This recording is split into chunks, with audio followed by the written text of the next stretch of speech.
All right, everybody. This is going to be a really interesting conversation because we're talking about sales funnels. And sales funnels are, that's what everybody's talking about right now. And it seems like no matter who you ask or who you talk to, it seems like the sales funnel is the way to get clients. And so I want to kind of unpack that today in the context of WordPress developers. So, and the two things about that are some WordPress developers are working with other clients and they might be using sales funnels for other clients. And sometimes WordPress developers are using sales funnels for themselves. So before we dive into all of this stuff, let's see if we can figure out, let's kind of define what we're talking about, like what we mean. And so, the term sales funnel tends to have a really broad definition, and it oftentimes will mean things that are anywhere between sometimes it just means whatever you do to get a client, that's your sales funnel.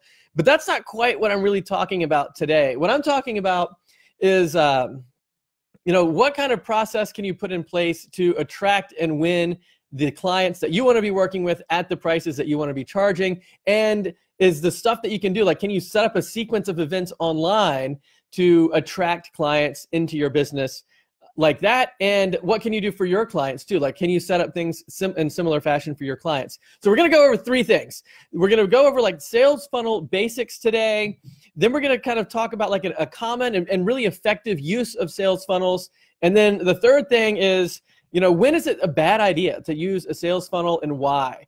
And I think by the time you get down to the bottom of those three things, you're going to come away with some really interesting insights, like a new kind of understanding as to when to apply what I'm kind of talking about with regard to sales funnels in your business today, and when maybe a different approach might be better. And we'll kind of dive into like all the reasons why behind it. So you'll be able to not just say, hey, we're going to build a sales funnel, it's going to be great. And instead, you'll actually have a really thought out approach to exactly what kind of tools you want to use based on the kind of clients you want to attract, and based on, and this is the real clincher here, and based on the outcome you want to deliver for your clients. So that's the big thing. So I've got a lot of really exciting stuff to unpack with regard to all of this. So let's just dive right in.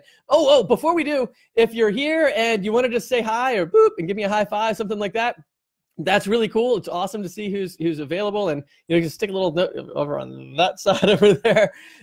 Just say hello or just ask a question, or if you have a comment or something, I'll try to keep an eye on the comments as we go on. And if any of the stuff that we talk about begins to resonate with you and you really want to talk more about it specifically for your business, we can go, hey, Rebecca, great to see you. Boop. We can go in and Alan, woo, bang, there you go, buddy. And then we'll also, we can talk one-on-one about that sort of stuff. If you want to kind of dive into how you can use sales funnels for your business, for the types of clients you want to be attracting and the types of work and Jim, kabow, what a great day. This is fantastic. And how's it going, man? And so we can do that. If you head over to doublestack.net/call at any time during this presentation, you can find my schedule and book a time to talk, and we can work through this stuff together and figure out exactly how you can deploy the proper marketing techniques to attract the kinds of clients you want based on what you're offering to do for them. So that's going to be awesome. Let's dive into it now. So sales funnel basics. So let's start off talking about the basic concept of what I mean when I say sales funnels in the context of this conversation. Because I don't mean whatever you do to get clients, that's your sales funnel. What I'm really referring to specifically what we talk about like online today, like online marketers are talking about with regard to sales funnels. And because that's really what that's all the rage. That's what everybody's talking about right now. So that's what I want to talk about too, to kind of set things straight, at least from my perspective, to kind of uncover all this stuff. So the basics of sales funnels is this: you create something to give away for free or for like a really low price up front. And so that's your initial offer is something that's really enticing, something that seems like, oh yeah, I really want to have that, but it's also really inexpensive. And it could be flat out free, like you give it away in exchange for like an email address or something, or it could be just like a really low priced item, just a couple of dollars, for example, to get the ball rolling. And the idea behind that is the thing that you give away for this really low ticket price, or perhaps even free, is the main idea is you want to connect in some way so that you can keep talking, keep communicating with this lead. So you're building in leads and you're setting up a way to nurture the leads over time so that you can, kind of have some back and forth communication, or at least you can send them some things, maybe if it's in an automated way, to kind of, help them kind of understand what your overall product offering is. So thing number one is that really cheap thing up front. Thing number two is you collect that, that contact information, usually an email address. Then you begin to send out a sequence of communications with your client based on their email address or whatever. So you like set up a drip campaign or something like that tends to be the idea. And what you're doing at that point is you're nurturing the lead, right? You're kind of taking people through that know, like, and trust sort of path to actually becoming a client. And then the fourth thing is, after you've nurtured the lead for a little while, then they eventually become an actual client, like an actual client that's bought something meaningful from you. Like, so if you gave away something for free, they started investing money with you for the first time. If you sold them something cheap, then maybe you sell them something a little bit more expensive. And then perhaps even after that, you might even have a third tier where you have like a really high ticket item that you offer later on. And so that's the idea. Give something away for free, get the email address, start sending some communications and kind of nurture the lead, and eventually that lead becomes a customer. And that's what I'm talking about with regard to sales funnels. And so the reason that it's such a hot topic is because it's such a great way to connect with clients and kind of draw in leads depending on what you're actually trying to sell. So here's a really common approach that people use. So like if we're going to talk about sales funnel, we got to talk about Russell Brunson, right? So Russell Brunson is the guy that founded ClickFunnels. And so I've followed him for a while. I've read a lot of his stuff, and and he's probably, the top of the line when it comes to establishing sales funnels for things. And what he actually does is he really likes to promote this concept called free plus shipping as his lead magnet. So he has a book. And so he tells you that he'll give away the book for free. It's like he wrote the book. He really wants you to have it. And if you read the book, it'll be fantastic for you. And he wants you to have this fantastic business. So he gives you the book for free. All you have to do is pay for shipping. And so therefore, the idea is, you pay like $5 or whatever. And so it's like this kind of low ticket item. And then he'll mail you an actual paper book. And you can read it. And then, presumably you'll eventually want to build a sales funnel. And then when you do that, you'll use ClickFunnels to do it. And so selling that book kind of, gives them the ability, like the book itself is the nurturing tool. So like, once you, get the book or whatever, then you read that and really begin to like Russell, like his platform, and you want to, set up an account with ClickFunnels and start doing that kind of stuff for your business too. And that's like his sales funnel. And then of course, along the way, because you bought the book, he sends you a couple emails and maybe you chat through Facebook Messenger or something like that too. So there's, a couple of other approaches, but that's generally the idea. It's the free plus shipping idea. And it seems to be really, really effective for him for the type of business he's running. He's running an online platform, like a software as a service platform that lets people set up kind of websites that do the same sort of thing that he's doing, but lets you do it for your clients. And so that's kind of the idea. The idea is the free plus shipping thing. Once you have that thing, then you kind of go through this 4-step iteration where you have like awareness of the product. Then you have like an interest. Yeah, now that you've become aware of something, yeah, you kind of like it. Yeah, that resonates with you. And then you're like, well, should I use it or not? And then you make the decision, yes, you do. And then the 4th step is you take action and become a customer and do the thing. And kind of along that 4-step process, you go along like the 3-step process. That's, everybody who's ever studied anything to do with marketing or sales or anything understands that the 3-step process to acquiring a client is first they have to know you, then they have to like you, and then they trust you. So the know, like, trust kind of sequence to getting people to want to do business with you. And that's kind of the idea too. So, and then with regard to how you monetize the sales funnel, you have a 3-step process where you have that free or low ticket item, then you have that middle priced item, and then sometimes you have a high ticket offer at the end. So, so that's kind of the big idea. And the benefits of it are you can attract a really high volume of leads into your funnel. So you have that top of the line, that top of the funnel area where you have like all the leads kind of pour in. And as you go down each step, it becomes more and more narrow until out of the bottom, you get, all of your qualified customers, your paying clients. And so, there's the 3 big benefits of setting up a funnel like this is you attract a high volume of leads. You can create a really efficient way for people to learn more about who you are and what you're offering and how it can apply to potentially help them. And then because of doing that, you can then convert leads into customers. And so that's a really cool strategy if it if it applies to the type of products that you're offering. Now, so I need to also say I have a problem with the way with sales funnels today. And it's not the approach. Like everything that we just talked about is a really legit thing. It's totally cool. The problem is not the sales funnel. The problem that I have with everything is what is being offered in the sales funnel. It's like, what is the offer? And is that actually anything that's any good? Is that something that's going to benefit your clients? And again, the main thing that applies to everything that I do in my business, and this may very well apply to you as well if you are in a similar business to mine. And so what I mean by that is, you know, I always ask myself before I do a thing, whatever the thing is, whether it's like a group like we're doing right now, whether it's, you know, inviting people to call me and talk to them. Hey, Brian, good to see you. It's, you know, whatever it is that I'm offering, I ask myself the question, is the thing that I'm about to do, is that going to create a better outcome for the people that I'm working with? And if the answer is yes, then I continue to explore the concept of doing it. If the answer is no, then I don't do it. And so all of that is to say that the bottom line is results-driven outcomes.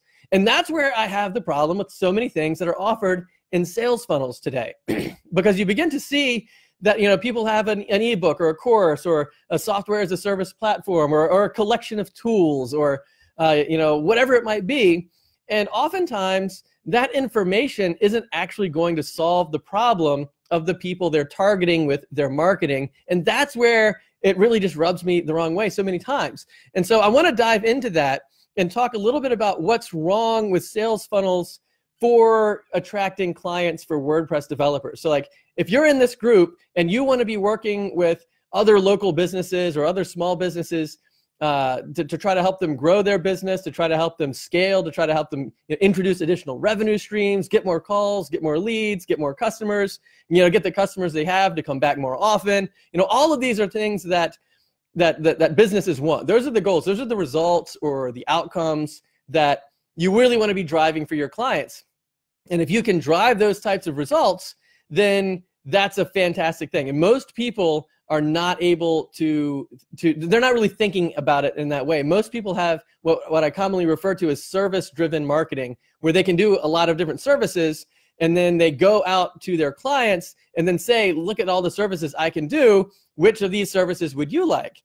And then the clients then say, well, those are great services, but I can get them for half price if I go with a cheaper developer, or I can get them for half price or for even less than that if I go on Upwork, or if the outcome, if the service is I just need some way to get 5 pages of a website up with a contact form, maybe I can just do that flat out myself on Wix for free.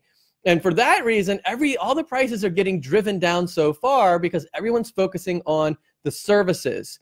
Whereas if you shift to a results-driven marketing, then you still do the services because that's how you create the results, but you focus on the results for your clients, not the services. And when you do that, that's the kind of thing that will totally differentiate you from everybody else, because you're leading your clients in integrity to a degree of success that's greater and higher than they otherwise would have been able to get had it not been for you. And that is the transformational concept that I'm so passionate about, because that's where that's what matters. That's why when you work with someone in that capacity, it's a good investment for them to be working with you, as opposed to a bad investment where they're going to spend more money than they're going to get on the return, because you're able to lead them to success. So what that means is they don't need the services, they need you.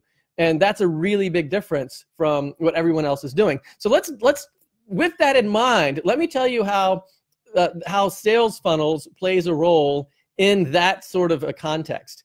And so the big problem, so like if you're trying to attract clients for yourself, like say you're a WordPress developer and you're working with local businesses in your area or small businesses, and it can be any kind, right? It can be anyone that's in the business, the B2C, like the business to consumer, like any kind of business trying to get clients. That could be restaurants, it could be home builders, it could be real estate agents, it could be people that run a yoga studio or a gym or landscaping or an HVAC system or whatever it might be.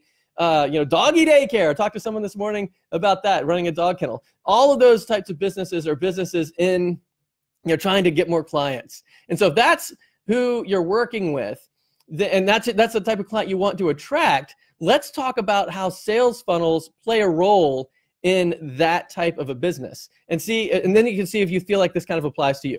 And so the problem that I have with all of this is most of the time, the offers, like remember in the beginning when we first started talking, I said that the main thing that kind of, tweaks my melon, so to speak, about sales funnels, it's not the way that people are implementing the funnel, it's the thing that they're offering in the funnel. And so what I mean by that is so many people will put together, like here's my top 5 favorite books on entrepreneurship, or here's like the best tools that you can use to do content marketing or tweeting or whatever, managing your social media stuff. And they put together all of these services and tools and, whatever, an ebook, whatever, maybe even a book like Russell Brunson's book, maybe they give away a book or whatever. But here's the problem. The problem is it's almost always an exercise in casting lines where there aren't any fish. And what I mean by that is the tools that are being offered and being structured or whatever, like the main offer of the sales funnel is not something that's going to attract the kinds of clients that you're actually looking for. And in fact, most of the time, the clients you're looking for don't even know how to search for the thing that you're offering. So for example, if you're offering something like how to do content marketing better, or how to run a podcast, or how to blog, or whatever it is, like all of the clients that I have would never in a million years ever go into Google or Facebook or anywhere else and try to find out how to do any of that stuff, because they don't want to do any of that stuff. They don't want to do it at all. They don't have the time. They don't have the inclination to want to learn. All of those types of things are just outside of the realm that they really want to be living in. They want the results from having done those things, perhaps, but they don't want to be responsible for actually doing them. And so that's such a big problem. That's really the essence of my biggest problem with sales funnels. And so whether it's better SEO or email marketing or running a podcast or how to build a blog or whatever, the clients aren't looking for that sort of a stuff. And so it tends to be like the content of sales funnels that WordPress developers tend to put together are things that they really like using, like tools that they like using, maybe techniques, some concepts that they deploy for their clients. And so that's the kind of stuff that they tend to talk about.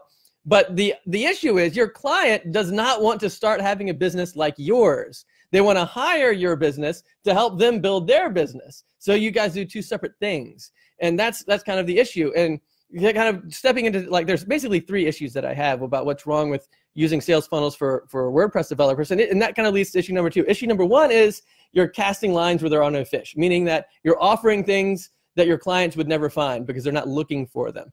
And so, and then thing number 2 is the things that are being offered, they tend to solve technical problems.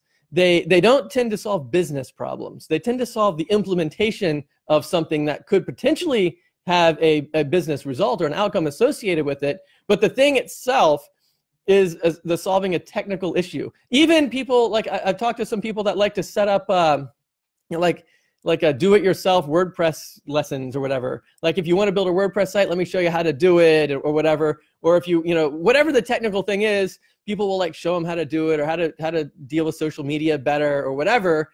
And so the issue with that is it doesn't actually solve the problem. Like even if you could build a website, like even if you got the best online course that could take a complete noob that runs a landscaping business or runs like a farm or anything like that, where you're outside and you don't really deal with technology, if you take somebody like that and let them build an awesome WordPress site, they don't want to build WordPress sites. And even if they could, building the site doesn't solve the problem. It just builds the site. And again, one of the points, like we talked about in the very beginning, is it's not that people want websites. They want the result of having a good one. They want the result of something that's going to bring in those extra clients and leads and introduce new revenue streams. They don't actually want the website itself, which is why they don't want to learn how to be a good web developer. They want you to be the good web developer. And so the big issue is, like, for example, ClickFunnels. Like I know people who have entire businesses based on building out ClickFunnels implementations for their clients. So like if you go to like a networking group, the chances are you'll probably find a couple of people there that build out ClickFunnels sites for clients because they know And pretty much anybody who kind of thinks about it realizes that like a real estate agent or whatever the business is, they don't actually want to learn how to use ClickFunnels. And so there's like people that do it for them. And so anyway, all that is to say that that people are constantly trying to like cram this like square peg into any hole they can find because they know how to build a ClickFunnels thing, even if it doesn't really help. And so the issue is it doesn't actually solve the business problems. And that's one of the biggest issues. Like, so for example, you can have the best suite of tools there ever were, but if you don't know how to implement them, if you don't know how to, you know, take advantage of those services and get the results, like if the client can't do that shift that we talked about earlier, where you shift from service-driven marketing to results-driven marketing, then they're not going to be able to get the results from the services. That's where that's you. You come in there as the leader, you know, and with the integrity, knowing that you're offering something that will help, that will get them the results. That's where you step in, and that's where, you know, the difference is really made. And most sales funnels do not offer that level of an outcome. And instead, it pretty much kind of taps out at some sort of an automated process, and almost by necessity too, because in order to make a sales funnel effective, you have to drive a ton of traffic into the top of the funnel so that by the time you get to the bottom, you still have people coming out. And then you want a lot of traffic to go through the funnel so that you can actually, you know, make a profit on your marketing. Because you have to usually you do, you know, paid traffic to, you know, drive people into the funnel in the first place. And so in order to make that happen, you have to have a combination of high volume and sometimes even high prices too, in order to make that worthwhile. And so therefore, if you were actually trying to do that for clients to build websites for, you would, if you were having success, you would probably have too many clients, because the whole point of what I teach and what I do in my business is I have a handful of clients. You know, I can show basically the thing that I do for people. If you really want to boil it all down to the bottom line, what I do is I help WordPress developers structure their business in a way where they can scale to about $5,000 to $10,000 per month consistently, working with a handful of awesome clients on a regular basis and driving value for their clients. So that's the thing, and doing it in a way that they don't have to have other people helping. So like on your own as an independent WordPress developer, you can do that. You can get $5,000 to $10,000 per month coming in consistently without having to outsource to other subcontractors or hire employees. And if you want to scale beyond that, then that's fine too, but build that base in first so that you have a stable, reliable income that is gonna allow you to, you know, to move on further from there if you want to. So that's the thing. And if that's what you want to be doing for clients, you can't be rushing through the job all the time. You can't be racing through one project because you know you have to get to the next project because the funnel is just pouring people down on you, and that doesn't give you the opportunity to do your best work, which means you're not driving the results for the clients, which means that everything is beginning to fall apart because they're not getting the outcomes and the results that they want. And so it ends up being a bad investment. And so that's why I think that a sales funnel approach tends to be a bad approach for trying to get WordPress development clients. And so that's the third thing. The third thing is that that's not always this way, but the vast majority of sales funnels I see, they simply offer tools and mass-produced educational materials, and the real problem that clients actually have is not solved by the sales funnel. And the reason why is it usually takes an individual person. It takes a person. It takes you. It takes you to lead your clients into the success that they want, into something that's greater and higher and bigger than they otherwise would be able to achieve on their own. And that's the thing. The common denominator across all the other competition out there, whether it's Wix or whether it's cheaper WordPress developers or whether it's people on Upwork or whatever, all of those other platforms, the main thing that they have in common is they place all of the burden of success on the shoulders of your client. And the problem is the client doesn't know how to get the success, which is why they're trying to hire you in the first place to try to get them those results. But most people simply show up asking questions like, what do you want on your website? How many pages do you want? What do you want the client experience to be? What colors do you like? Send me links to sites that you like. We'll copy some of those design elements, whatever. Or, who's your target market? What do you, all these things. And so what's happening is these developers are asking all these questions, revealing to their client that they don't know what the client needs. The client doesn't know what they need. Nobody knows what anybody needs. Everybody's sitting in a room where nobody has any leadership. And that's why, and that's the essence of service-driven marketing. You're saying, I've got all of these services. What do you want me to do with them? And that's really what the same thing that sales funnels tend to do, except for they sort of cut the meeting part out of the way and they automate that. And they try to automate the education of what the services are rather than having a client meeting. But the point is, it just offers the actual tools. It doesn't actually offer the leadership. And so, oh my goodness, let me get this turned off. And so that's where everything all falls apart, is trying to figure out, how do you do better than that? How do you get results? And the main issue that I have with these sales funnels is it doesn't offer the results your clients actually need, and so they're not getting the help that they're really needing. The people out there are really struggling to grow their businesses, and offering them 5 pages in a contact form doesn't get them the outcomes that they're looking for. And so that's the other issue. And then finally, the kind of the icing on the cake idea is this, that low ticket products and services don't solve high ticket problems. And what I mean by that is, when you structure a sales funnel in a way that the first thing you offer is free or cheap or whatever, that thing that you're offering to try to get your client into the mix is not going to actually solve the big actual problem that they really have. So how can I illustrate this? Okay, here's the thing. I used to be a lifeguard. I was a lifeguard for a bunch of years, and at a pool. And at the pool, one of the things that the kids would like to do is they play this game called, I think it was called Sharks and Minnows. And the idea was, I think the sharks are kind of in the pool and the minnows are kind of on the edge, and they jump into the pool and try to swim across the pool without being tagged. And if you get tagged, you become a shark, and the last minnow standing is the winner, right? And so so what would happen was, the kids would run up to the side of the pool and then dive in. And of course, the problem is you're not allowed to run at the swimming pool. So I'm constantly blowing my whistle, telling them, hey, walk, please, walk, please.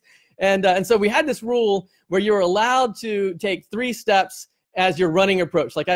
Everybody likes to play Sharks and Minnows and everything, but we had to be safe too. And the funny thing about the pool was, there was this maybe 3-foot section from where the pool was to where the patio area was, where there was a slight upward incline to the pavement there, before you get into the pool. And so what would happen is, if you get this big 20-foot running start, and you're not really paying much attention, when the ground starts to go uphill a little bit, you tend to stub your toe or whatever and kind of trip and fall. And of course, you're wearing a bathing suit, so as soon as you hit the pavement, whatever hits first gets totally all scratched up and bloody. So so we try to prevent people from running. So we had this 3-step rule. You can take 3 steps to kind of get your forward momentum going before you dive into the pool. So anyway, so here I am lifeguarding, and I see this kid. And he's coming up, there's also a diving where they're playing in the deep end of the pool, and the diving board was poking out, and he had this run kind of diagonal, where he was sort of going to jump in the pool, but also in the direction of the diving board. And what happened was, he did that thing where the ground goes up, he stubs his toe, he trips, he busts his knee, but he's also heading towards the diving board, so he smacks his head on the diving board, and now he's knocked himself out, and he's in the deep end, bleeding and sinking. And so that's a huge problem, right? And so what am I supposed to do? Say, hey, here's a Band-Aid, here's a little thing that'll solve your problem. If I gave him a Band-Aid, first of all, he'll die. So obviously I can't do that. That's not going to solve the issue. So what do? I clear the pool, I jump in, I get the backboard, we get the ambulance on the thing, I get his face out of the water, and we save the kid's life, right? And that's a huge thing. So if you're in a situation where your client is like that, you can't just hand them the Band-Aid and say, oh, well, there you go. A couple months from now, after you've enjoyed the Band-Aid, come back, and maybe I'll give you something else. why would you let your client just sit there and drown when you could be doing something that actually changes the situation for them and saves their life? And so what that means is, these sales funnels, they offer Band-Aids to people that are bleeding and unconscious in the pool. And so you don't want to do that. That's the biggest problem that I have with sales funnels, is it doesn't offer a solution that will drive an outcome that is actually going to make a big difference in the lives of your clients. And instead, you had this long, drawn-out process. So wouldn't it be better if instead of doing that, you said, here's what you need, and if you do this thing, you'll get the result? And again, the bottom line is, if that's the kind of thing that you're trying to do, like if you have the skills to make an offer like that, why not offer that right up front? And then you get the results for your clients as fast as possible. That's what they want, right? Because like if somebody's in the pool bloody and drowning and you offer them a Band-Aid, it might stop the bleeding in their knee or whatever, maybe, but they're still going to drown because the bigger issues aren't solved, right? The guy hit his head or whatever, and he's like woozy and sinking to the bottom of the pool. If you don't take care of the major issues, you don't actually fix the problem. And the problem with sales funnels is it tends to patch little things. So that's the big problem. The other issue is, if I've got the big problem, then I will, like if I'm the client looking at the solution that's being offered in the sales funnel, I'm going to be thinking, well, there's no way in the world that, a $4 ebook is going to revolutionize my business, right? Or whatever the big problem is that you're having, trying to get leads or clients or whatever, there's no way that you would think, oh, well, I'm going to spend $20 or whatever, and it's, and it's going to be a success. It's going to be a huge win. It doesn't, everyone understands that a small ticket item like that doesn't solve high ticket problems. That's the real point that I really want to make, is that one of the reasons your clients don't respond or resonate with your sales ticket or with your sales funnel offer is because they look at the thing and be like, oh man, what I really need to know, I need to figure out how to ramp up my business by like $5,000 a month or whatever. There's no way I can do that on a $7 ebook.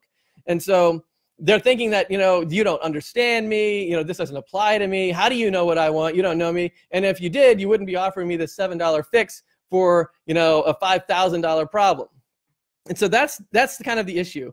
And kind of to wrap things all up here is, if you want to have more success with your clients, with onboarding new clients for yourself, then, changing the way that you market is going to change the types of clients that you attract, right? So that can show up in the way of like changing from service-driven marketing to results-driven marketing, but it can also change. Like when you make that kind of transformation, that will transform your offers. So the things that you offer are going to be different, and you're not going to offer $7 fixes for $5,000 problems. And that's really the essence here, is the offer. You want to be able to offer something that's going to solve people's problems in a way that gets them the outcomes that they're looking for as fast as possible, right? And we can go through another thing about, how long should you spend building a website? Should you charge by the hour? Is the amount of time you spend equal to the amount of money that you need to charge? These are all questions that people wonder.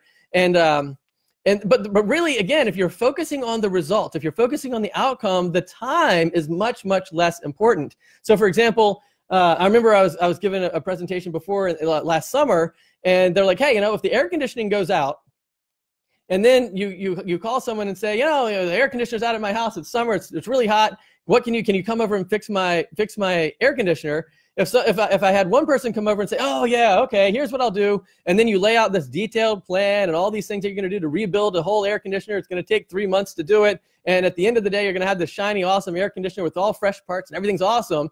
And then another guy comes over and says, oh yeah, I see the problem. I'm going to get it. I can fix that this afternoon. Obviously, you'd want to go with the guy who can fix it this afternoon because you're getting the result of fixing the air conditioner faster. And I would even pay more money to have the result faster than I would the other way around. And so the point that I'm making with that is you don't have to spend a lot of time in order to charge a high ticket price for your service. What you need to do is you need to deliver an outcome that your client really wants. And that's why their value is there. So your hourly rate does, of course, come into play a little bit because you want to make sure that you're compensated for your time. You're not just working for free. And so you need to kind of think that through, but really it doesn't set the price. It really just sets the bottom bar. It sets the threshold for how low you might want to go maybe. But what really sets the price is how valuable is the outcome. And again, low ticket products and services that tend to be offered through sales funnels do not solve high ticket prices.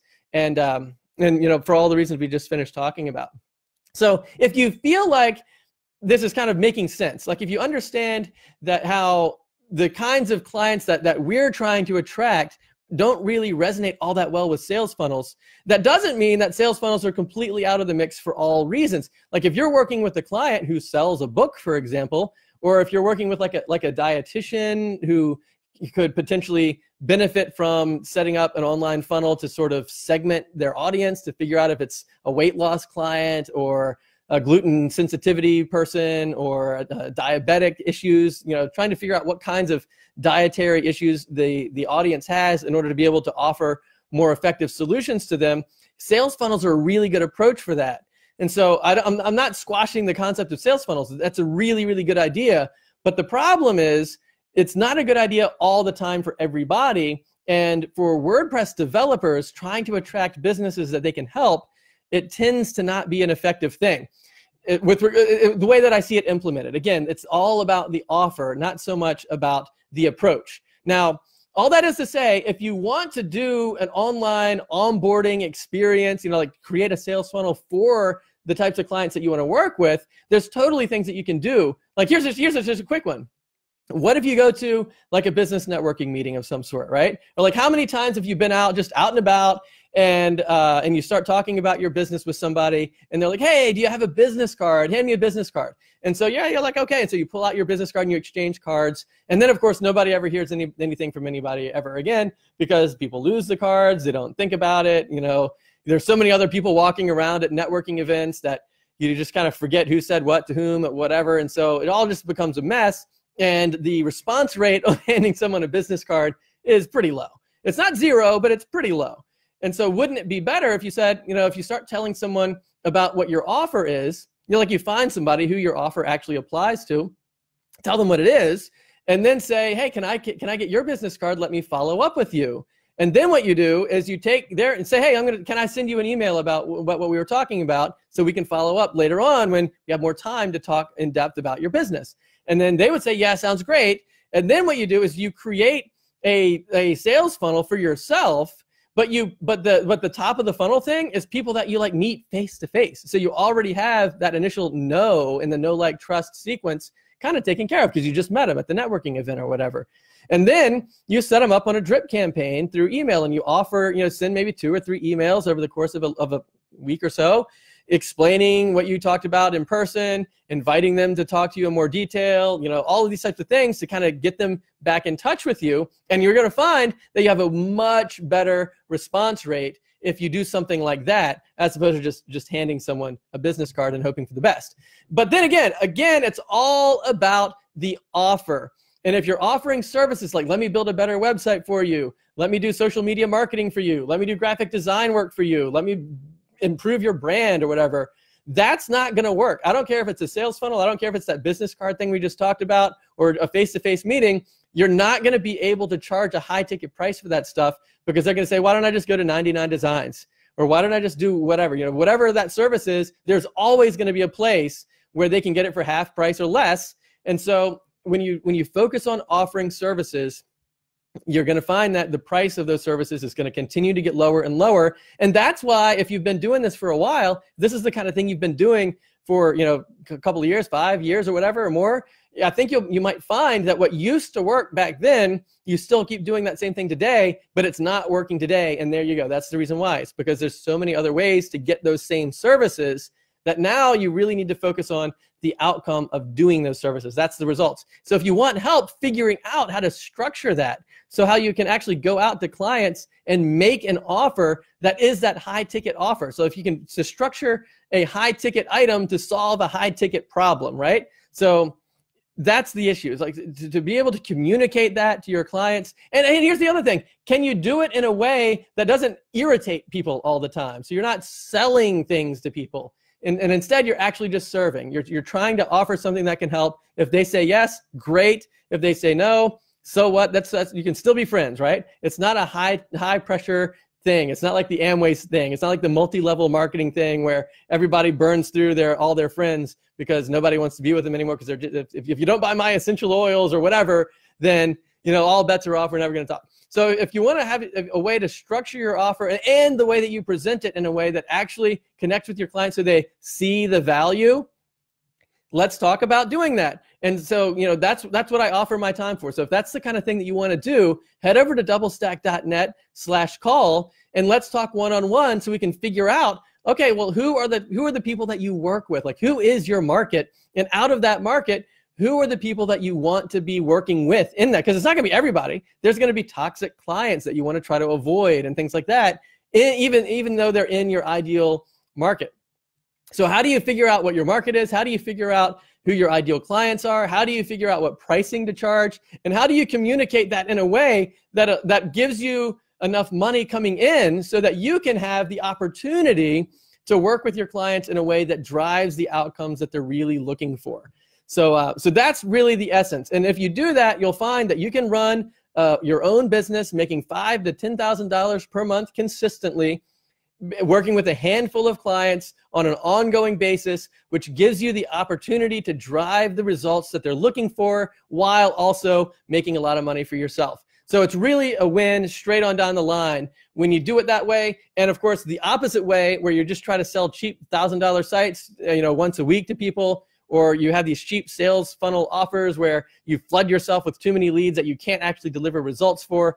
All of those types of things, it just doesn't work. And it keeps getting worse too over time as things like Upwork get bigger and Wix and Weebly get better, and all of the ways 99 Designs and all of these other places to get the services get bigger and better and cheaper. When people like us go out there offering the same services for a higher price, of course, everyone says, I can't afford that. I don't want that. I could get it cheaper. It's not a good investment. And that problem is just going to keep getting worse. But if you want to break out of that and figure out how you can structure your business in a way that actually drives results for your clients while also stabilizing your business as well, that's what I can help you do. And if that's what you want to do, then head over to doublestack.net/call and you'll see my personal calendar out there. Pick a time that works for you and we'll get on the phone for free for 45 minutes and try to unpack this specifically for your situation. So that's what I got to say for today. I hope this was helpful for you guys. Again, if anything comes up and you want to leave a comment or have any questions, or even if you just felt like, this was insightful, or if you thought it was junk and you thought it stunk, that would be helpful to know too. So just go ahead and leave a comment and let me know what you thought.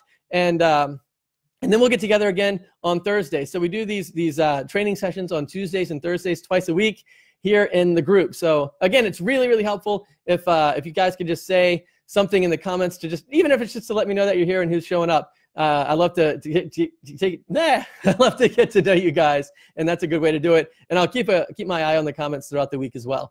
Awesome, guys. So that's what I got for today, and I look forward to seeing you on Thursday. High five until then, boop, and hopefully we'll be talking. All right, guys, take care. Have an awesome week.